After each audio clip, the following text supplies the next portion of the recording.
Good afternoon, beautiful friends. This is Jayashri with the Finding Freedom podcast. I hope that you're having a very beautiful day. And let's just jump right in to the topic for this week's podcast. This wonderful person asked if we might discuss depressive disorder and social anxiety. And thank you very much for the vulnerability and strength that it takes to look at these subjects, ask about them, and face them head on. I think that we all deal with this actually, and that fact isn't really out there. We're all pretending that everything is just fine, or some of us aren't. I don't know, it depends, but most people are putting on a nice mask every day, a good facade. However, as we know, in Buddhism, the Buddha said, life is suffering. And then he also said that there is a way to end suffering. So, this speaks exactly to this topic. Now, there is an ancient Chinese curse, and it is, may you have a happy life. May you have a happy life. An ancient Chinese curse. And the reason why is that if we get everything that we quote want, and we don't come up against any challenges, we will have no impetus to evolve and let go that which is not who we are. And we will lead a very superficial and shallow life. And there's nothing wrong with that. But what it is it's settling for a lot less than what is actually available to us, than what it is we're here to find. So all of the major religions and philosophies across the board have a version of the kingdom of God is within. Seek and you shall find. Knock and the door will be opened. The guru is within. You are what you seek. This is all self-realization. We are what we seek. And when we have these tremblings of anxiety, depression, what it is, it's the voice of our true nature, of our higher self, calling us home. It's a little alarm saying, listen to me. Listen to me, your inner guru. Come home. Don't get lost in the world of name and form, of externals. They will never give you what you're seeking. All of that stuff is extra. It's the icing on the cake. And what it is that we truly want and need, the treasure that we think we're missing, is under our nose the entire time. It's who we are. It's presence. It's right here, right now. It's not in the past. It's not in the future. We don't have to do anything to get it. We don't have to wait for it. So what often is termed a path is really a process of letting go of the conditioning and the unexamined beliefs and assumptions that we have accrued, like a computer program, also known as ego, or also known as the mind. When we let all of that go,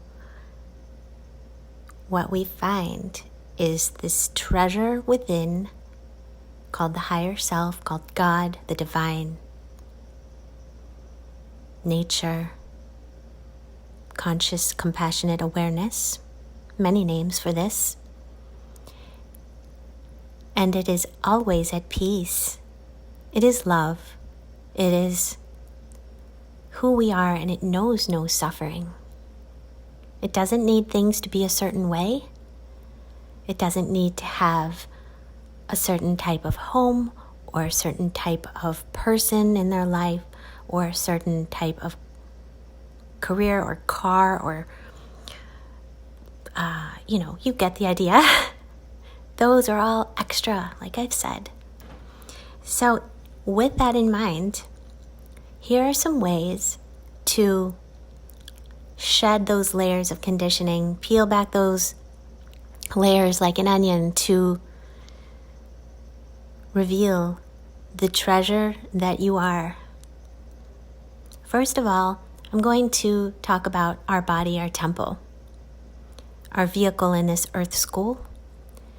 Our cars and our homes, they require particular care, right? You can't put anything in your gas tank. It has to be a certain type of fuel. Same thing with the body.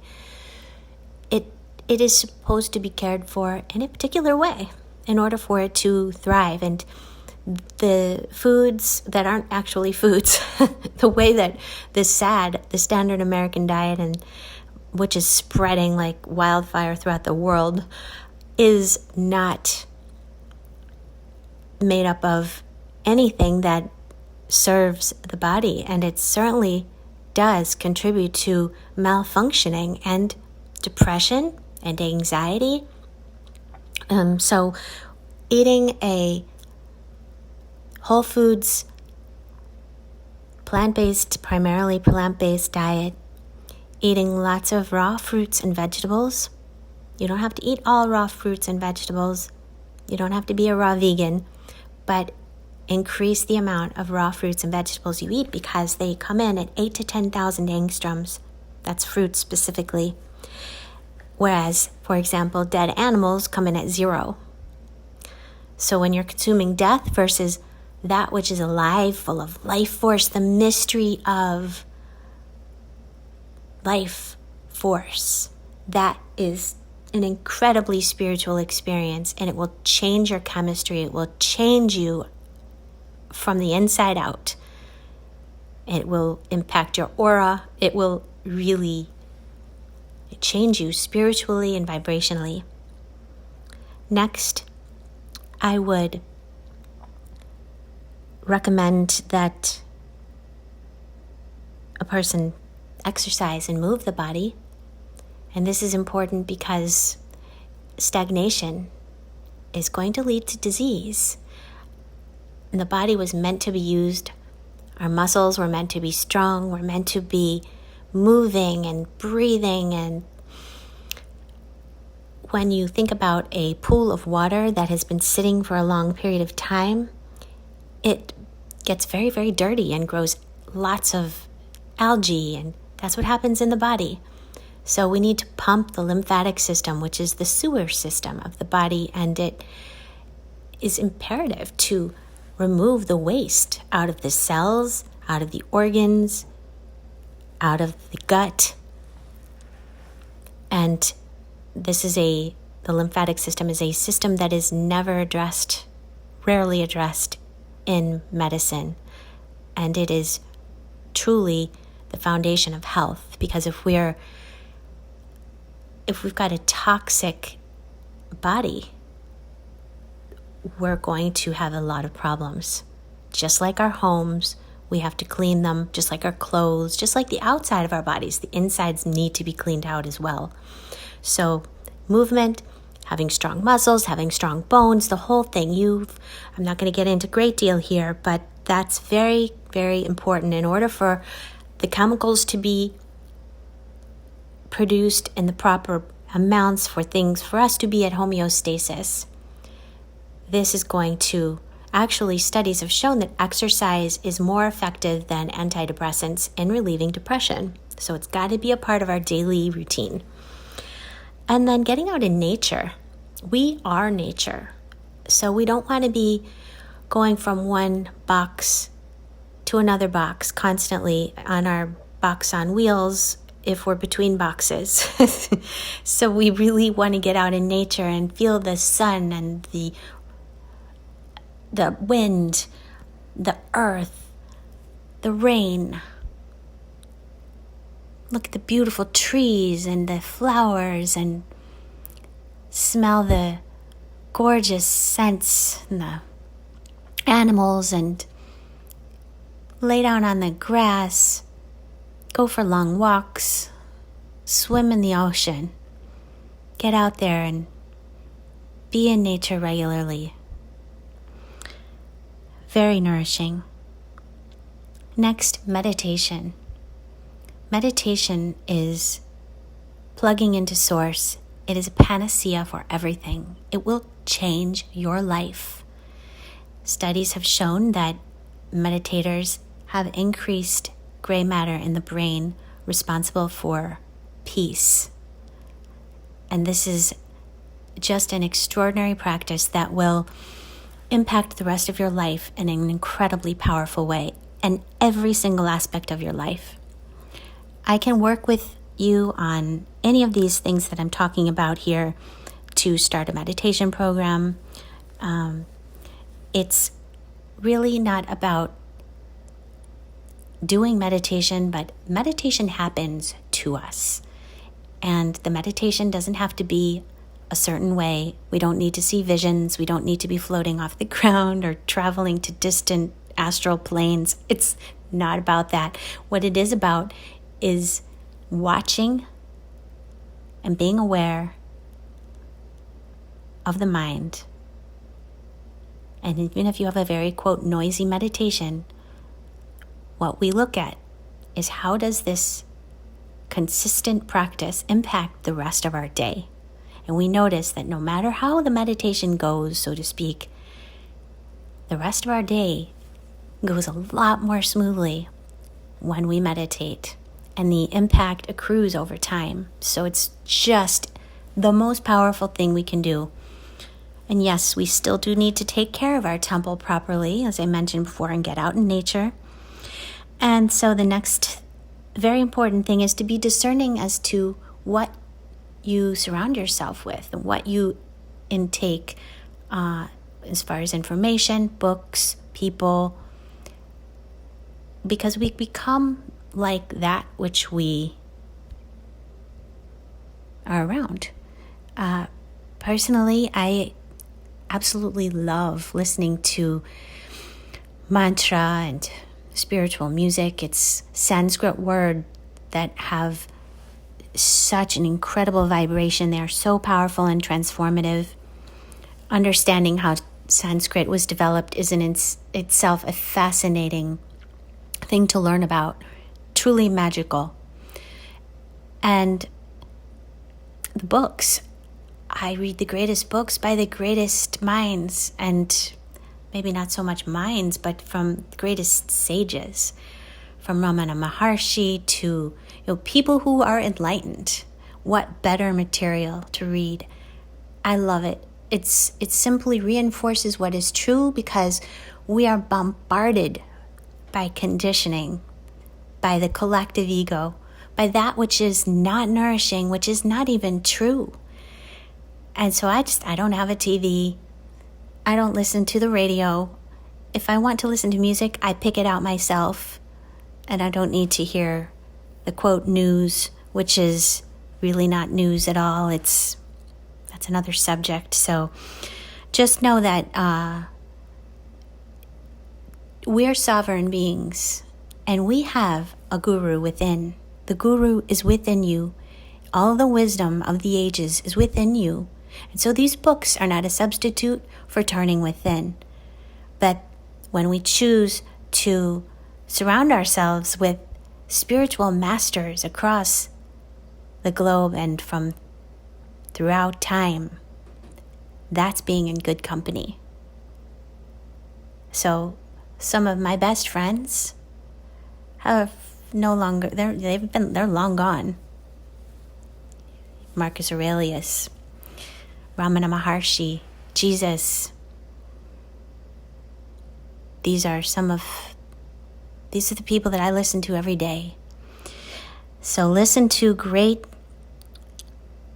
music, read beautiful books, meditate, exercise. With exercise, yoga, which is, yoga asana specifically, is an inner engineering that is thousands of years old, designed for experiencing your true nature, enlightenment.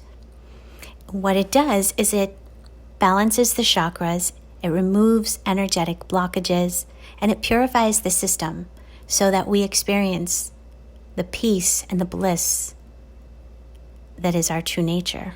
So this is something I would highly encourage, and anyone can do yoga, no matter how young or old, no matter what condition the body is in. And again, this is something, I am a yoga teacher. If you'd like to take my class or work with me on any of this, just reach out. I also offer a monthly yoga nidra. Yoga nidra is incredibly powerful. It's a yogic sleep. It's the state in which the gods reside, and it enables one to access the recesses of the subconscious mind in order to reprogram and release blockages and programming that are causing us to be depressed or anxious. So it's incredibly powerful. It's an hour-long session, very rejuvenative, and this is something that I offer if you would like to take advantage of it. Next, I'd like to touch on a practice that I do as a lifestyle, which is awareness practice. And so what this means is I use everything in my life to see how I cause myself to suffer so that I can drop that and end suffering. And this means that no matter what comes my way, even if it triggers me, it becomes a gift to show me where my blockages are. That which triggers us is where we hold a blockage. And so instead of saying, how can I get rid of this? How can I solve this problem, so to speak? I reverse that and I ask, why is this triggering me? And in that process, in tandem with another tool that I can work with people on, which is called recording and listening, I bring into the light of conscious, compassionate awareness that which has been in the shadows, controlling me. Because that which we don't see, we cannot transcend. And in this way, the challenges and triggers in our life become welcome, because without them, we wouldn't be able to grow. Now, this doesn't mean we are searching out situations that make us unhappy. No, don't worry. Life will provide these to you without you needing to search for them. I think we've all noticed this, right? However, it's our attitude. It's not what we're doing, but how we're doing it. And let's see, what else did I want to mention here? Recording and listening, I'll just touch on that a little bit. And it's a technique which gets us in touch with that guru within so that we are calibrated to our higher self. We strengthen the relationship with our inner mentor, so to speak. And soon that is from the place from which we operate in our life all the time. So at first it's a relationship, and then we realize it's actually who we are. Organically, things start to drop away that no longer serve us. And we figure out that we've been perfect all along. We don't need to change a thing. We certainly don't need to change the externals of our lives. It's a simple internal recalibration. The quality of our life is determined by the focus of our attention. And when we redirect our attention off ego, off the mind, off of thought, which is always past and future, or depression and anxiety, and onto the present, who we are, which is presence. And it's always available, and it's all there is. Every moment is perfect and complete and whole. And when we bring our attention into the present, into the power of now, there's no room left for the lies of conditioned mind, which zap our energy and depress us and cause us anxiety. We cease to care about what other people think because we realize that everyone is under the same siege of conditioning. And in that way, we have so much compassion for others because we've been there. We understand. They're going through the exact same thing internally, no matter what their outside looks like, no matter how much they seem to, quote, have it all together. Everyone's in the same process of waking up. So let me know what your experience is, what your thoughts are, what your questions are. Please share them in the comments below. I hope this was helpful. And as always, please feel free to share this with a friend, give it a thumbs up, subscribe and hit the notification bell if you're on YouTube. I send you love, light, and presence. Namaskar.